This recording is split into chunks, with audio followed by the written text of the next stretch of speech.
አማስሩ ወሰዱሱ ለየካቲት በዛቲ ዕለት አይረፍ። ቅዱስ ኤፍሬም መታሰቢያው ነው። በረከቱ ጋራት ነው። በዚችም ዕለት የጴጥሮስና የሶፊያ በስመ አብ ወወልድ ወመንፈስ ቅዱስ አሐዱ አምላክ አማስሩ ወሰዱሱ ለመጋቢት በዛቲ ዕለት ኮኑ ሰማዕተ ቅዱሳን አርባዓ ኀራ ሰማይ ዘሀገረ ልብጥያ። አንድ አምላክ በሚሆን በአብ በወልድ በመንፈስ ቅዱስ ስም መጋቢት 13 በዚች ቀን ልብጥያ በሚባል አገር የከበሩ 40 ኀራ ሰማይ በሰማዕትነት አረፉ። እሊህ ቅዱሳንም በእልፍያኖስ ዘመን ተጋደሉ። እርሱም ከንጉሠ ነገሥት ቆስጠንጢኖስ ከመኳንንቶቹ አንዱ ነው። ከአይሁድ አገሮችም በአንዱ ላይ አልነገሰው። ክርስቲያኖችንም እንዲጠብቃቸውና እንዲያከብራቸው አዞት ነበር። እርሱ ግን ወዲያ አገር በደረሰ ጊዜ ጣዖትን አመለከ። ሰዎችንም ሁሉ ጣዖት እንዲያመልኩ አስገደዳቸው። ብዙዎች ምእመናንም ተነስተው እርሱንና የረከሱ ጣዖቶቹን ረገሙ። እዚያችም ሌሊት እሊህ 40 ጭፍሮች ወደ መኮንኑ ደርሰው በክብር ባለቤት ክርስቶስ ስም ምስክር የሆኑ ዘንድ እርስ በርሳቸው ተስማሙ። በእንቅልፋቸውም ጊዜ እግዚአብሔር መልአክ ተገልጦ ለሰውነታቸው ብርታትን ሰጣቸው። በጧትም ተነስተው የጭፍራ አለቃ በሆነ በአግሪቆላዎስ ፊት ቆመው በክብር ባለቤት በጌታችን ኢየሱስ ክርስቶስም ታመኑ። በላያቸውም ተቆጥቶ አስፈራራቸው። እነርሱ ግን አልፈሩም። በደንጊያም እንዲወግሯቸው አዘዘ። በአቅራቢያቸውም የውሽፋ ቤት በአጠገቧ ያለ የውሃ ጉድጓድ ነበረች። ከውርጭ ጽናትም የተነሳ ትረጋለች። በውስጧም ይጥሏቸው ዘንድ መኮንኑ አዘዘ። በውስጧም በጣሏቸው ጊዜ ከውርጭ ጽናት የተነሳ ሕዋሳታቸው ተቆራረጠ።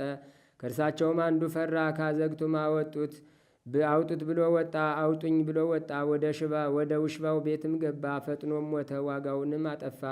የፈለገውንም አላገኘም። 40 አክሊላትንም ከሰማይ ሲወርዱ በ39 ሰማዕታት ላይም ሲቀመጡ አንዱ አክሊልም በመልአኩ እጅ ተንጠልጥሎ ሲቀር ከወታደሮች ይህን ያየ ከዚያ ተነስቶ በጌታ አምኖ ልብሶቹንም አውልቆ ቅዱሳን ወዳሉበት ወደ አዘግቱ ወረደ። በመልአኩ እጅ ተንጠልጥሎ የቀረውንም አክሊል ወሰደ። እሊህም ጎልማሶች ሰማዕታት በዚያ አዘግት በነበሩት ጊዜ እናቶቻቸው ያጽናኗቸውና ያስታግሷቸው ነበር። እነርሱም ብዙ ጊዜ ቆዩ እንጂ ቶሎ አልሞቱም። ከአዲያንም ጭኖቻቸውን ሊሰብሩ ፈለጉ፣ ፈጥነው እንዲሞቱ። እግዚአብሔርም ወዲያውኑ ነፍሳቸውን ወሰደ። ጭኖቻቸውን መስበር አልተቻላቸውም። ከዚህ በኋላም በእሳት ስጋቸውን እንዲያቃጥሉ በተሽከርካሪም ጭነው ወስደው ወደ ባሕር እንዲጥሏቸው መኮንኑ ወታደሮችን አዘዘ። ሲጭኗቸውም ያልሞተ ሕፃን አገኙና ተዉት። እናቱም ከሰረገላ ውስጥ ልትጥለው ተሸክማው ሮጠች። ወታደሮችም ስላልሞተ ከለከሏት። ወዲያውኑ በጫንቃዋ ላይ ሙቶ ከቅዱሳን ጋር እንዲሆን ወደ ተሽከርካሪው ጣለችው። ወደ ስብጥያ ከተማ ጭነው ወስደው በእሳት አቃጠሏቸው፣ ወደ ባሕርም ጣሏቸው።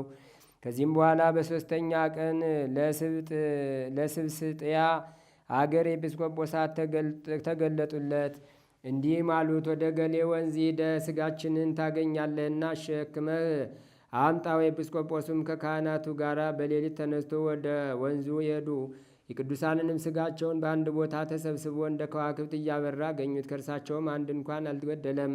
በክብር ተሸክመው ወስደው በመልካም ቦታ በክብር አኖሯቸው። ዜናቸውም በአራቱ ማዕዘን ተሰማ። መታሰቢያቸውም አደረጉ። በዓለም ሁሉ ቤተ ክርስቲያን ታነጸላቸው። ከሥጋቸውም ታላላቅ ድንቆች ታምራቶች ተገለጡ። በረከታቸውም ከእኛ ጋር ለዘላለሙ ትኑር አሜን። ሰላም ለአባልክሙ በአሳትያ ዘነቃ ወለደምክሙ አዲ በከርሰ ቀልያ ዘረጋ ሐራ ኢየሱስ ክርስቶስ ሰማዕታት 40 አመኮነ ብእሲ ሙልቆክሙ ውጽዋ ስምረተ አምላክ ጸዋ አህደም ማፍአ። በዚችም ቀን ደግሞ ክርስቶሳውያን ሰዎች የታላቁ አባት ኦርቶዶክሳውያን ሰዎች የታላቁ አባት የመቃርስን የእስክንድርያው የመቃሪዎስን የስደታቸውን መታሰቢያ ያከብራሉ። ይህም በሮም መንግሥት ከወንድሙ ከዋልጥስ በኋላ በነገሰ ጊዜ በኦርቶዶክሳውያን ምእመናን ላይ ስደትና መከራን አመጣ። የረከሰ የማኒንና የካዲው አሪዎስን እምነት ስለሚከተል ነው። ለእስክንድርያም ሉኪዮስን ሊቀ ጳጳሳት አድርጎ ሹመው ሐዋርያዊ አትናቴዎስን አሳደደው።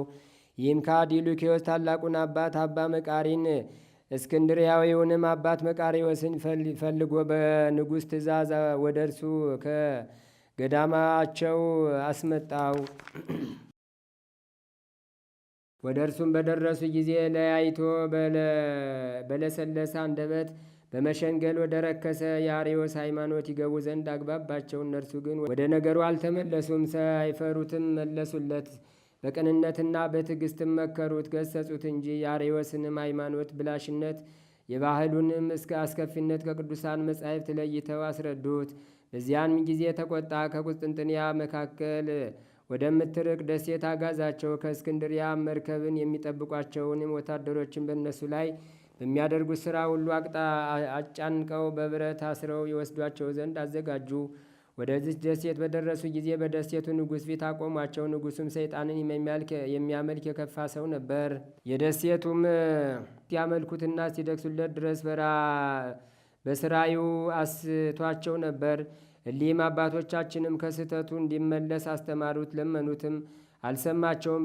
ከብዙ ስቃይም ጋር በወህኒ ቤት ዘጋባቸው እንጂ በጽኑ ስቃይ ማሰቃያቸው። ጌታችንም ተገልጦ የሚያጸናቸውና የሚያስታግሳቸው ሆነላቸው። የክብር ባለቤት ጌታችንም ጽድቃቸውንና ትሩፋታቸውን ሊገልጥ በወደደ ጊዜ ንጉሡን ልጅ ሰይጣን ያዛት። አባትና እናቷን በታላቅ ሐዘን ላይ እስቲሆኑ አብዝቶ አሰቃያት። በከተማ ውስጥም ሰይጣናት ተገልጠው መቃርስና ባልንጀራው ወይ እኛ ካንተ እናንተ ከእኛ ምን አላችሁ? በአገራችሁ ያሳደዳችሁን እያሉ ተገልጠው ይጮኹ ጀመር። በንጉሡ ልጅ ያደረውም ሰይጣን ንጉሥ ሆይ መቃርስና ባልንጀራው ካልመጡ ከልጅ ላይ አልወጣም ብሎ ጮኸ። ንጉሡና አብረውት ያሉ አደነቁ። ወደ ንጉሡም ቅዱሳንን አመጧቸው። እሊህ ቅዱሳን መቃርስና ባልንጀራው ወደ ንጉሥ በደረሱ ጊዜ በንጉሡ ልጅ ያደረ ሰይጣን እንዳያሰቃዩት ለመነ። ንጉሡና አብረውት ያሉትም ስለ ስራቸው ቅዱሳንን መረመሯቸው። እነርሱም የሆነውን ሁሉ ነገሯቸው። ስለ ንጉሡም ልጅ ያድኗት ዘንድ ለመኗቸው። እነርሱም ንጉሡን ገሰጹት፣ እንዲህም አሉት፣ አንተ ሰው ስትሆን ለምን ራስህን አምላክ ታደርጋለህ? ዓለምን የፈጠረ አምላክ ከሆንክ ራስንና ልጅህን ማዳን ይበገባህ ነበር። ያን ጊዜም ወደ ክብር ባለቤት ጌታችን ጸለየው። ጋኔኑን ከንጉሡ ልጅ ላይ አስወጡት። ጋኔኑን በወጣ ጊዜ ስለ ክፉ ስራቸው ንጉሡንና የዚያችን ደሴት ሰዎች ዘለፋቸው። ንጉሡና በዚያ የተሰበሰቡት ይህን አይተው በሊ ቅዱሳን አምላክ እናምናለን፣ ከሊ ቅዱሳን አምላክ ከእግዚአብሔር በቀር በሰማይና በምድር ሌላ አምላክ እንደሌለ ተረድተናልና እያሉ ጮኹ። የከበሩ አባቶቻችንን በክብር ባለቤት በጌታችን ኢየሱስ ክርስቶስ ማመንን አስተማሯቸው። እነርሱም በሽተኞቻቸውን ሁሉ ሰበሰቡ። አባቶቻችንም በዘይት ላይ ጸልየው በመስቀል ምልክት አማትበው ቀብተው በሽተኞችን ሁሉ አጋንንትን ያደሩባቸውንም ሁሉንም አዳኗቸው። እንዲሁም እያደረጉ እያስተማሯቸውን ብዙ ቀን ኖሩ። ከዚህም በኋላ የሀገሩን ምዕራብ ምኩራብ አስፈርሰው ቦታውን አጸዱ፣ አነጹ። ቦታውም እጅግ ስፋት ያለው መልካም ስለሆነ ቤተ ክርስቲያን አሳነጹ። ንጉሥም ስፍር ቁጥር የሌለው ወርቅና ብር የሐር ልብሶችንም ለእግዚአብሔር መቅደስ ለሚያሻውም ሁሉ አመጣ። የከበሩ አባቶቻችንም ጥበብ ያላቸውና አንጣሪዎች ሚዛን ለእያንዳንዱ 9 ልጥር የሚሆን 12 ጸሎት ጻሕሎችን ሰርተው የጌታችን ኢየሱስ ክርስቶስንና የእመቤታችን የድንግል ማርያምን ስዕል የሁለቱንም የመላእክት አለቆች የቅዱስ ሚካኤልንና የቅዱስ ገብርኤልን ስዕል በውስጡ እንዲስሉ ደግሞ 12 መንበሮችን ለመሰዊያው የሚፈልገውንም 12 ጽዋዎችና 12 ትርፈ መስቀልም እያንዳንዱ 3 ልጥር የሆኑ 24 መስቀሎችን እንዲሰሩ 3ቱንም የመቅደስ ግድግዳ እንዲስሉ አዘዙ። የቤተ ክርስቲያኑት የሕንጻዋ ሥራ ተፈጸመ። የተረፈውንም ገንዘብ ለድሆችና ለችግረኞች በተነ። ጌታችን የተጠመቀባት ጥር 11 ቀን በሆነች ጊዜ ወደ ባሕር አጠገብ እንዲወርዱና እንዲሰበሰቡ የአገሩን ሰዎች አዘዟቸው። በእስክንድርያም በተሰደዱ ጊዜ እግረ መንገዳቸውን የያዙትን የከበረ ሜሮንን አመጡ። ይህም ከሐዋርያዊ አትናቴዎስ ጊዜ ጀምሮ የተጠበቀ ሉኪዮስም ያላገኘው ጌታችንም በዘመናት ሁሉ የጠበቀው ጥፋት ያላገኘው ነው። ይህ በመንፈስ ቅዱስ ትእዛዝ ሆኗልና። በዚያን ጊዜ አባት መቃሪ በከበረ ሜሮን በጥልቁ ባሕር ላይ ባረከ። ባሕሩም ከእሳት ኃይል የተነሳ በድስት እንደሚያፈሉት ውሃ የሚፈላ ሆነ። ዘይቱና ሜሮኑም በውሃው ላይ ተንሳፈፈ፣ እንደሚያበሩ ከዋክብት ሆኑ። ከእርሳቸውም እንደ ፀሐይ የሆነ ታላቅ ብርሃን አየ። ንጉሥና የተሰበሰቡት ሕዝብ አይተው ፈሩ። የክብር ባለቤት ጌታችን መድኃኒታችን ኢየሱስ ክርስቶስ ተገለጠ። አጥማቂው ዮሐንስና ቅዱሳን መላእክትም ውሃው በሚከብርበትና በሚለወጥበት ጊዜ ተገለጠ። ሕዝቡም ሁሉ ለአብ ለወልድ ለመንፈስ ቅዱስም በአብ በወልድ በመንፈስ ቅዱስም ተጠመቁ። ያን ጊዜ ከሽቱ ሁሉ መዓዛው የሚጣፍጥ ሽታ ሸተተ። እዚያን ጊዜም የከበሩ አባቶቻችን ይህን አይተው በምድር ላይ ወድቀው ሰገዱ። በስግደታቸው እዚያው ዘገዩ። አባት መቃርስም ሰግዶ ስለ ጌታችን እንዲህ ሲል ለመነው። ጌታዬ ለምንሃለው፣ ቸርነትህ ትድረሰኝ። የዚች ታቦትና ንዋየ ቅድሳቷ ቡራኬ በአምላካዊት እጅህ እንዲሆን አለው። ጌታም እሺ በጎ ብሎ ሜሮኑን ከአባ መቃሪ እጅ ተቀብሎ ታቦቱንና ንዋየ ቅዱሳትን አከበረ። ከዚያም በኋላ አባት መቃርስን ሦስቱን ደርብ ተባርክ ዘንድ እኔ አዝሃለሁ፣ እኔም ካንተ ጋር አለው። ይህንንም ንጹሕና ክቡር የሆነ አገልግሎት ባልንጀራ አብሮ ያገልግል። በመጀመሪያ የመካከለኛውን ደርብ በሥጋ በወለደች በድንግል ማርያም ስም ለይተህ አክብር። ደግሞ በቀኝ በኩል ያለውን በከበረ መስቀል ስም ለይተህ አክብር። በግራ በኩል ያለውን ደርብ በስም ለይተህ አክብር። በገሃድ ሊኬዎስ ስለ ስሜ በዚች ደሴት ውስጥ ደምህን አፍስሰሃልና አለው። እሊህም የተባረኩ አባቶች ጌታችን እንዳዘዘ ሊሰሩ በጀመሩ ጊዜ ንጉሥ ዳዊት በመዝሙር ሊያመሰግን ጀመረ። መላእክትን በመልካም ቃላት በቋንቋቸው ያመሰግኑ ጀመር። ሕዝቡም አድንቀው እግዚአብሔርን አመሰገኑ። ዳግመኛም ጌታችን አባ መቃርስን መሥዋዕቱን ተሸክሞ በመሠዊያ ላይ ይቀድስ ዘንድ አዘዘው። አባ መቃርስም ጌታችንን የሐዋርያት አለቃ አባታችን ጴጥሮስን እንዲቀድስ አዘዘው። ይህች ዕለት በከበረ ስም በዚች ደሴት ውስጥ ለመጀመሪያ ጊዜ መሥዋዕት የተሰዋባት ናትና አለው። ጌታም ላንተ ይገባል፣ አንተ በዚች ደሴት ዘርተሃልና እኔም አሳደግሁ። በደቀ መዝሙሬ በጳውሎስ አድሬ የተናገርኩትን አላስተዋልክምን? የዘራና የደከመ እርሱ አስቀድሞ ፍሬውን ይብላ ያልሁትን አለው። አባት መቃርስም የቅዳሴውን ሥርዓት ከጌታ ተባርኮ በጀመረ ጊዜ ከእስክንድራዊ መቃሪዎስ ጋር ይራዱት ዘንድ ጴጥሮስ በቀኙ ማርቆስ በግራው ሁሉም ሐዋርያት በዙሪያው ቆሙ። ጳውሎስና ዮሐንስም የየራሳቸውን መልእክት አነበቡ። ሉቃስም የሐዋርያትን ሥራ አነበበ።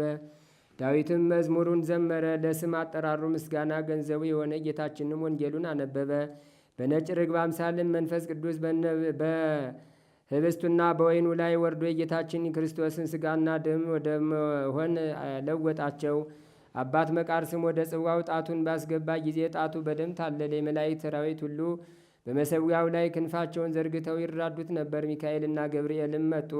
የመላእክት አንድነት ሁሉም በእርሱ በአባት መቃርስ አምሳል ሆነው እየተራዱት ለሕዝቡ የከበረ ሥጋውንና ደሙን አቀበለ። ከቁርባን ሥርዓት ፍጻሜ በኋላ ጌታችን ፈጣሪያችን ኢየሱስ ክርስቶስ በመቃብር አምሳል ሆኖ ወንጌል በሚነበብበት አትሮንስ ላይ ተቀመጠ። ፊቱም እንደ ፀሐይ ይበራ ነበር። ለሕዝቡም ቡራኬ ሰጥቶ ወደ መሠዊያው ተመለሰ። ሐዋርያትም ከእርሱ ጋር ዳግመኛም ከ7 ቀኖች በኋላ አባታችን መቃርስ ለቤተ ክርስቲያን የሹመት ማዕርግ ወደ እግዚአብሔር ጸለየ። የክብር ባለቤት እግዚአብሔር ኢየሱስ ክርስቶስም ተገልጦ በእኔ ዘንድ ለዚህ ታላቅ ክብር የምትገባ አንተ ነህና አለው። ሽማግሌውም ሰምቶ አለቀሰ፣ በእግዚአብሔርም ፊት ሰገደ። አቤቱ በሲሐት ገዳም ወዳሉ መነኮሳት ልጆች ጊዜው ሲደርስ እመልስሃለሁ፣ ከዚህ ከሥጋ ሳትለይ ያልከኝን አስብ። ይህ ካልሆነ መቃራ የምንኩስናውን ሥራ ትቶ ፓትርያርክ ሆነ ይላሉ አለ። ጌታችንም የመረጥኩህ መቃርዮስ ሆይ እኔ የልብህን ፍላጎት ሁሉ ፈጽምልሃለሁ። ግን ፓትርያርክ ትሾም ዘንድ ከልጆች የመረጥከውን አንድ አቅርብ አለው። ቅዱስ መቃርስም አቤቱ አንተ ልብ ያሰበውን የምታውቅ ነህ። እኔ ግን ወደዚህ አንጥረኛ ሽማግሌ ሰው ተመለከትኩ። እርሱ በቀናች ሃይማኖት የጸና ከሴቶችም ጋር ግንኙነት የሚያውቅ ነው አለው። ጌታችንም አንተ እንዳልክ ደግ ነው አለ። ቅዱስ መቃርስም ያንን አንጥረኛ ጠርቶ ወደ ታቦተ ሕጉ አቀረበው። ያን ጊዜም ወንጌላዊው ማርቆስ መጣ። እጁንም በአንጥረኛው ራስ ላይ ጭኖ ዲቁና ሾመው፣ ደግሞ ቅስና ሾመው። ከዚያም የሊቀ ጵጵስና ሹመት እስከሚፈጽም በየማዕርጉ ሾመው። ስሙንም ዮሐንስ አለው። የሰማይ ሰራዊትም ሁሉ የወንጌላዊ ማርቆስ አዲስ ተክል የሆነ ለመቃርስ ልጅ ለዮሐንስ ሊቀ ጵጵስና ይገባዋል፣ ይገባዋል፣ ይገባዋል እያሉ 3 ጊዜ ጮኹ። በዚያ ያሉ ሕዝቡም እሊህን ቃሎች ይሰሙ ነበር። ጌታችንም የሊቀ ጳጳሳት የዮሐንስን ዓይነ ልቡናውን ገልጦለት በሚቻለው መጠን ጌታችን ኢየሱስ ክርስቶስን አየው። ብዙ ቃላትንም ተናገረ። ደግሞ ረቂቃን በሆነ በሰማይ ሰራዊት ቤተ መቅደሱ ተመልቶ አየ። የከበሩ ነቢያትና ሐዋርያትም በዚህ አሉ። ከዚያም በኋላ የክብር ባለቤት ጌታችን ኢየሱስ ክርስቶስ ታላቁ አባ መቃርዮስና መቃራንና የእስክንድርያውን አባ መቃራን ጠራቸው። እንዲህም አላቸው። በምድር ሳሉ መታሰቢያችሁን የሚያደርጉ ሰዎች የተመሰገኑ ናቸው፣ የዘላለም ሕይወትን ይወርሳሉና። በራሴ አምላለሁ። ስለ ስሜ የተቀበላችሁትን መከራ በትጋት የሚያስበውና የሚጽፈው የሚሰማውም ሁሉ ያመሰግነኝ ዘንድ በቤተ ክርስቲያን የሚያነበውን የበጎ ነገርን ሁሉ እሰጠዋለሁ። ከበጎ ነገርም ምንም አላሳጣውም። ከመከራውም ሁሉ አድነዋለሁ። ኃጢአቱንም ሁሉ አስተሰርይለታለሁ። ከዚህ ዓለምን በሚለይበት ጊዜ ነፍሱን ወደ ዘላለም ተድላ ደስታ ይወስዱ ዘንድ እናንተ ወደምታስቡት መንግሥቴ ሊያገቡት የምሕረት መላእክትን እልካለሁ። በገዳም ወይም በኦርቶዶክሳዊት ቤተ ክርስቲያን ወይም በአገር ውስጥ ይህ ዜናችሁ በሚነበብበት እኔ አድራለሁ። በረከቴንና ሰላሜንም እስከ ዓለም ፍጻሜ በውስጧ አደርጋለሁ። ለዚህ ለስደታችሁ ዜና ተቃራኒ የሚሆን ባልተወለደ በተሻለው ነበር። በእውነት እነግራችኋለሁ፣ በሰው ፊት እንዳመናችሁብኝ በሰማያት ባለው አባቴ ፊትና በከበሩ መላእክቶች ፊት አምንባችኋለሁ። አሁን ግን ወደ ሀገራችሁ የምትመለሱበት ጊዜ ደረሰ። ይህንንም ብሎ ሰላምታ ሰጥቷቸው ወደ ሰማይ በክብር አረገ። ከዚህ በኋላ ሕዝቡን ሁሉ ንጉሡንም ሰበሰቧቸው። ወደ ሀገራቸውም እንደሚመለሱ ነገሯቸው። የክርስቶስንም ሕጉን ሁሉ እንዲጠብቁ ለሊቀ ጳጳሳት ዮሐንስም እንዲታዘዙ አዘዟቸው። ከቀናች ሃይማኖት ወደ ቀኝም ቢሆን ወደ ግራም ፈቀቅ እንዳይሉ በብዙ አማጸኗቸው፣ አስጠነቀቋቸውም። ሕዝቡም ሰምተው ደነገጡ፣ መሪር ልቅሶንም አለቀሱ። ቅዱሳን አባቶቻችንም ከሳቸው ጋር በአንድነት አለቀሱ። ከዚህም በኋላ እያንዳንዳቸውን ባረኳቸውና ተሰናበቷቸው። ያን ጊዜም በኪሩቤል ወገን የሆነ መልአክ መጣ። አውጥቶም በክንፎቹ ተሸከማቸው። ወደ እስክንድሪያም አድርሶ በሊቀ ጳጳሳቱ እሁድ ጠዋት አወረዳቸው። ለሊቀ ጳጳሳቱ አባ ጢሞቴዎስም ሰምቶ እጅግ ደስ አለው። ሁለተኛም በአያቸው ጊዜ አለቀሰ፣ ሰገደላቸውም። እነሱም ሰገዱለት። እርስ በርሳቸውም እጅ ተነሳስተው ሰላምታ ተለዋወጡ። ጤንነታቸውንም ተነጋገሩ። ደግሞም ልዩ የነበሩ አሕዛብም ወደ እግዚአብሔር ስለመለሳቸውና ስለተደረጉት ድንቆች ታምራት ነገሯቸው። ሊቀ ጳጳሳቱ አባ ጢሞቴዎስና ይህን የሰሙ ሁሉም ሕዝብ አደነቁ፣ እግዚአብሔርንም አመሰገኑት። አባቶቻችንም በዚያ 8 ቀን ተቀመጡ።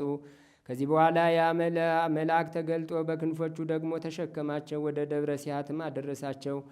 አንዱ ኪሩብም ከአየር ሆኖ የአባት መቃርስ ልጆች ወይ አባታችሁ የመንፈስ ቅዱስ ፍሬዎች ተሸክሞ ከስደት ተመልሶ መጥቷልና ወጥታችሁ ተቀበሉት እያለ ጮኸ። ይህንንም በሰሙ ጊዜ ከታላላቆች እስከ ታናናሾች ወጡ። ቁጥራቸውም 50,000 መነኮሳት ሆኑ። ከውስጣቸውም በዚያን ጊዜ አባ ዮሐንስ ሐጺርና አባ ብሶይ አሉ። የደረሰባቸውንም ስቃይ በነገራቸው ጊዜ እጆቹና እግሮቹን እየሳሙ መሪር እንባ ለቀሱ። ደግሞ ፊቱን ስላዩ ደስ አላቸው። እርሱም በክብር ባለቤት በጌታችን ኢየሱስ ክርስቶስን ባረካቸው። የክርስቶስ ወገን የሆናችሁ በዓለሙ ሁሉ የምትገኙ ምእመናን ሆይ በዘመናት ሁሉ በዓል እያደረጋችኋት በዚች ዕለት ደስ ሊላችሁ ይገባል። ይህችም ለአምላካችን ክርስቶስ ስለ ስሙ ደማቸውን እንዳፈሰሱ እንደ ጴጥሮስና እንደ ጳውሎስ መታሰቢያ ለዚህ ታጋዳዮች አባቶች ለመከራቸው መታሰቢያ እንዲሆን እሊህም ታላቁ አባ መቃርስና ባልንጀራው የእስክንድሪያው አባት መቃርስ ናቸው። በዚች በመጋቢት ወር በ13ኛ ቀን ልክዮስ ከእስክንድርያ አስቀድመን ወደ አወሳናት ደሴት አጋዛቸው። ደግሞ በዚሁ ቀን ተመልሰው ወደ እስክንድርያ ደረሱ። በጸሎታቸው የሚገኝ በረከት በሁላችን የክርስቲያን ወገኖች ላይ ለዘላለሙ አድሮብን ይኑር አሜን። ሰላም ለስደቶሙ ሀቤት ዘጉ መቃርስ ዘአቢ ወመቃሪ ወስውሁ ወዘይተ ለአንጽሖት ዘነዙ ከመከዋክብት ውስተ ገጸ ማይ በርሁ ወከመ ፀሐይ በሰማይ ዘሳልስ ወርሁ። በዚችም ዕለት ደግሞ በእስክንድርያ ሊቀ ጵጵስና ለተሾሙ አባቶች 14ተኛ የሆነ የእስክንድርያ ሊቀ ጳጳሳት ቅዱስ አባት ዲዮናስዮስ አረፈ። የዚህም ቅዱስ ወላጆቹ እምነት የሌላቸው አረማውያን ናቸው። እርሱ ግን ብዙ ትምህርቶችን ተማረ። አባቱ በዘመድ የከበረ ስለነበረ ከታናሽነቱ ጀምሮ አስቦለት ለአረማውያን መምህራን መምህራቸው እስኪሆን ጥበብን ሁሉ አስተማረው። በአንዲት ቦታ ተቀምጦ ሳለ አንዲት አሮጊት ክርስቲያን ሴት በፊቱ አለፈች። ከሐዋርያ ጳውሎስ መጽሐፍም አንድ ጥራዝ ይዛ ነበር። እርሱም እስቲ ስጭኝ ልየው አላት። እርሷም ሰጠችውና ነበባት። በውስጧም ልዩ የሆነ ቃላትና የሚያስደንቅ እውቀትን አገኘ። በምን ያህል ትሸጨዋለሽ አላት። በአንድ አላድ አለችው። እርሱም ከዚህ መጽሐፍ የቀራለ በአገኘሽ ሂደሽ አምጭልኝ አላት። እርሷም ሄዳ ሌሎች 3 ጥራዞች አመጣችለት። እርሱም 4 የወርቅ አላድ ሰጣት። ባነበባቸውም ጊዜ መጽሐፉ ጎደሎ ሆኖ አገኘው። ዳግመኛም ከዚህ መጽሐፍ የቀረ አለ ብታገኝ ሄደሽ ፈልጊ አላት። እርሷም በአባቶች መጻሕፍት ውስጥ እሊህን ብቻ አገኘው። ምሉውን የጳውሎስን መጽሐፍ ከፈለግ ወደዚያች ቤተ ክርስቲያን ሄደ ጠይቅ አለችው። እርሱም ከቤተ ክርስቲያኒቱ ብፈልግ ከእርሷ ይሰጡኛልን አላት። አዎን ይሰጡሃል አለችው። ሄዶም ወደ ቤተ ክርስቲያን ጠየቀ። እነርሱም የጠየቀውን መጽሐፍ ሰጡት። አነበበውም፣ በልቡም አጸናው። ያለ መጽሐፍም በቃሉ ያነበው ነበር። በክብር ባለቤት በጌታችን ኢየሱስ ክርስቶስም አመነ። ከዚህ በኋላ ወደ ሊቀ ጳጳሳት አባ ድሜጥሮስ ዘንድ ሄደ። ያጠምቀው ዘንድ ለመነው። እርሱም ሕግና ሥርዓትን ትምህርትን ሁሉ አስተምሮ ከዚያ በኋላ አጠመቀው። አባ ድሜጥሮስም ለቤተ ክርስቲያን ልጆች ሁሉ አስተማሪ አደረገው። አባ ያሮክላ ሊቀ ጵጵስና በተሾመ ጊዜ ይህን አባት ዲዮናስዮስን በእስክንድርያ አገር ውስጥ በወንዶችም በሴቶችም ምእመናን መካከል እንዲፈርድላቸው እንደራሴ አድርጎ ሾመው። በሊቀ ጵጵስናው ሥራ ላይ ሁሉ ሥልጣን ሰጠው። አባ ያሮክላም ባረፈ ጊዜ ሕዝቡና ካህናት ሁሉም ተስማምተው በእስክንድርያ ላይ ይህን አባት ዲዮናስዮስን ሊቀ ጵጵስና ሾሙት። መንጋውንም በበጎ ጠበቀ። ነገር ግን በሹመቱ ዘመናት ብዙ መከራና ሐዘን አገኘው። በዘመኑም ከሃዲው ዳኬዎስ ተነስቶ ክርስቲያን ከሚወድ ከፊልጶስ ጋር ተዋጋ። ድል አድርጎ ፊልጶስን ገደለው። በእርሱ ፈንታም ነገሰ። በክርስቶስ የሚያምኑትን ምእመናንን ሁሉ አሰቃያቸው። በጳጳሳትና ብዙዎች ሰማዕታትን ገደላቸው። ከፍርሃትና ከድንጋጼም የተነሳ ወደ በረሃ ወደ ገዳም ሸሽተው በዚያው የሞቱ አሉ። የዚህም የዳኬዎስ ጭፍሮች ይህን አባት አግኝተው ያዙት፣ ለብዙ ጊዜ አሰሩት። ከዚህ በኋላ በአምላክ ፈቃድ ይህ ከሃዲ ጠፋ። በእርሱም ፈንታ ግርላዎስ ነገሰ። ከክርስቲያንም ልጆች መከራው ጸጥ አለ። በዘመኑም ሰላም ሆነ። ከዚህ በኋላም ግርላዎስ ሞተ። በእርሱ ፈንታም ዋርልዮስ ነገሰ። እርሱም ሁለተኛ በክርስቲያኖች ወገን ላይ መከራ አስነሳ። የዚህ ከሃዲ ንጉሥም መኳንንቶችን አባት ይዘው አሰሩት። ታላቅ ስቃይም አሰቃዩት፣ እጅግም አስጨነቁት። ንጉሡም ይህ አባት ለጣዖት እንዲሰግድ ፈለገ። እርሱም እንዲህ ብሎ መለሰለት፣ እኛስ ለክብር ባለቤት ለእግዚአብሔር አብ ለልጁ ለኢየሱስ ክርስቶስ ለመንፈስ ቅዱስ አንዲት ስግደትን እንሰግዳለን። ንጉሡም ሰምቶ እጅግ ተቆጣ። ሊያስፈራራውም በፊቱ ብዙ ሰዎችን ገደለ። ቅዱሱ ግን አልፈራውም። ወደ ደሴትም አጋዘው። በዚያም ብዙ ዘመናት ኖረ። ከዚህም በኋላ በግዞት መልሶ አንተ በስውር ለብቻ እንደምትቀድስ ስለ አንተ ሰማው አለው። ቅዱሱም አባት መልሶ እኛ ጸሎታችንን፣ ምስጋናችንን፣ ቅዳሴያችንን በቀንም በሌሊትም ቢሆን አንተውም። ከእርሱ ጋርም ወደ ሆኑ ወገኖች ዘወር ብሎ ሂዱ፣ ቀድሱ። በሥጋ ከእናንተ የራቁ ብሆን በመንፈስ ከእናንተ ጋር ነኝ አላቸው። ንጉሡም ተቆጥቶ ወደ ስደት መለሰው። እግዚአብሔርም በዚህ በከሃዲ ንጉሥ ላይ የበርበርን ሰራዊት አስነሳበት። ከእርሳቸውም የተነሳ ፈራ፣ ገደሉትም። መንግሥቱንም ብልህና አዋቂ የሆነ ልጁ ወረሰ። አባቱ ያሰራቸውን ሁሉ ፈታቸው። ከተሰደዱበትም መለሳቸው። ወደ ሊቃነ ጳጳሳትና ወደ ኤጲስቆጶሳትም ሁሉ ቤተ ክርስቲያናችሁን ክፈቱ፣ በመብራቶቻችሁንም አብሩ፣ በእናንተ ላይ ምን የሚደርስባችሁ ክፉ ነገር የለም ብሎ ደብዳቤዎች ጻፈ። ይህም አባት ቀሪ ዘመኑን በጸጥታና በሰላም ኖረ። ደግሞ በዚህ አባት በዲዮናስዮስ ዘመን ከአረቢያ አገር በኩል የመጡ ነፍስ ከሥጋ ጋር ትሞታለች፣ ከዚያ በትንሣኤ ቀን ትነሳለች በማለት የሳቱ ዝንጎች ሰዎች ተነሱ። በእነርሱ ላይም የኤጲስቆጶሳትን ጉባኤ ሰብስቦ አውግዞ ለያቸው። ሌሎችም የረከሱ የአርዮስንና የሰባሊዮስን እምነት ይዘው የተነሱ አሉ። ይህም አባት ፈጽሞ ባረጀ ጊዜ ወልድን የካደ ሳምሳጢ ጳውሎስ ተነስቶ አሳተ። በአንጾኪያም ኤጲስቆጶስነት በአንድነት ተሰበሰቡ። ይህ አባት ግን ስለ እርጅናው አብሮ አልተሰበሰበም። በውስጧ የቀናች ሃይማኖትን የምትገልጥ ሀብቱ የሆነ ጥበብን እውቀትን የተመላሽ መልካም ምክርን የያዘ ደብዳቤ ጽፎ ላከ። ወደ በጎ ሽምግልናም ደርሶ ወደደው እግዚአብሔር ከዓለም ተለይቶ መሄድን አገኘ። በጸሎቱ የምትገኝ በረከቱ ከእኛ ጋር ለዘላለሙ ትኑር አሜን። ሰላም ለዲዮናስዮስ መምህረ ጠቢባን ኩሉ እምስህተት ዘሜጦ ለጳውሎስ መልእክተ ቃሉ ድኅረ ረከቦ ምንዳቤ ወስደት በመዋዕሉ ፈለሰ ዮም ሀገሪተ ብርሃን ዘላይሉ ምስለ ቅዱሳን ጳጳሳት ህቡረ ያሃሉ። አንድ አምላክ በሚሆን በአብ በወልድ በመንፈስ ቅዱስ ስም መጋቢት 14 በዚች ቀን በእስክንድርያ ለተሾሙ አባቶች 75ኛ የሆነ የእስክንድርያ ሊቀ ጳጳሳት ቅዱስ ቄርሎስ የዕረፍቱ መታሰቢያ ሆነ። በዚህችም ቀን ደግሞ ቅዱስ አባት አባ ሲኖዳ በሰማዕትነት አረፈ። በዚህችም ቀን ደግሞ ቅዱስ ቶማስ ሐዋርያ 7 ዓመት ያህል የጋኔን ግንኙነት ባስቸገራት በአንዲት ሴት ላይ ታምራትን አደረገ። ዛቅረብ ኩማይሌት አዘኪሪያ ይላፈ እምለተ ጸምዱ ገዘል ፈለላ አነብቶ ከዘንዴተ የመጽሐፈን ተረሰይ ከግዚኦ ጸሪቀ መበለት ውኩፈ እምላቡ ውላን ዘተርፈ ነቢያት ቅዱሳን ሐዋርያት ሰባክያን ሰማዕት ወጻድቃን ወመላእክት ትጓሃን ደናግላዲዩ መነኮሳት ሄራን ባረኩ ባረኮ ጉባኤ ዛቲ መካን እስከ አረጋዊ ሊቅ ወንዑስ ሕፃን ለዘጻፎ በክርታስ ወለዛ ጻፎን ዘይደርስ ወለዛ አንበቦ ለዘተርጎሞ በልሳን አዲስ ወለዘሰማ ቃሎ በዝነ መንፈስ በጸሎተሙ ማርያም አራቂተ ኩሉም ባይ ስቡረ ይመሐረነ ኢየሱስ ክርስቶስ።